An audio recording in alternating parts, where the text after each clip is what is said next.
In this question, we've got this tank and we're told the water flows out, and that can be treated as a sharp crested weir at D, point D. And we're told the dimensions, so the height of the water above the top of the weir and the height of the weir. And we're also told that this tank is being filled up with water from pipe A, and we're given a diameter and a velocity in pipe A, and also from pipe B, and we've got the velocity and diameter of pipe B. And we're asked to work out whether we think that the level of water in this tank is rising or falling. Okay, and we're also given the equations of the volumetric flow rate for sharp crested weir, and also the discharge coefficient effectively.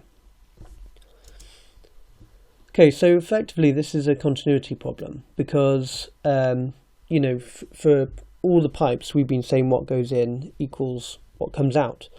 But from this problem we know that what goes in is not equal to what goes out, otherwise the height of the water will be staying the same. So if obviously what goes in is higher than what's coming out, then the level is going to rise, and vice versa. If what goes in is less than what's going out, then it's going to fall. So we just need to work out the volumetric flow rate going out and the volumetric flow rate going in and compare the two.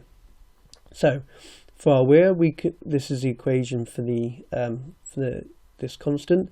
So we can plug the values in. This is the height of the weir divided by, the height of the water above the weir divided by the height of the weir, and this gives us this constant of 0.425. We plug that into this equation and we put in the breadth of the weir is the width, so that was 0.4 meters from the question, and if you put that into your calculator, you should end up with a volumetric flow rate of 0.124 meters cubed per second. Now from continuity, the total volumetric flow rate that's going in is the volumetric flow rate at A plus the volumetric flow rate from pipe B, and the volumetric flow rate is equal to the area times the velocity through that area, so this is what we get. So now we can work out the substituting the values, because we can calculate the area from the diameter of the pipe times the velocity in each pipe, and if you put that in your calculator, you should end up with a volumetric flow rate of 0.106 meters cubed per second. So therefore, because the volumetric flow rate flowing out of this tank is higher than the volumetric flow rate flowing into this tank, then the water level will be falling.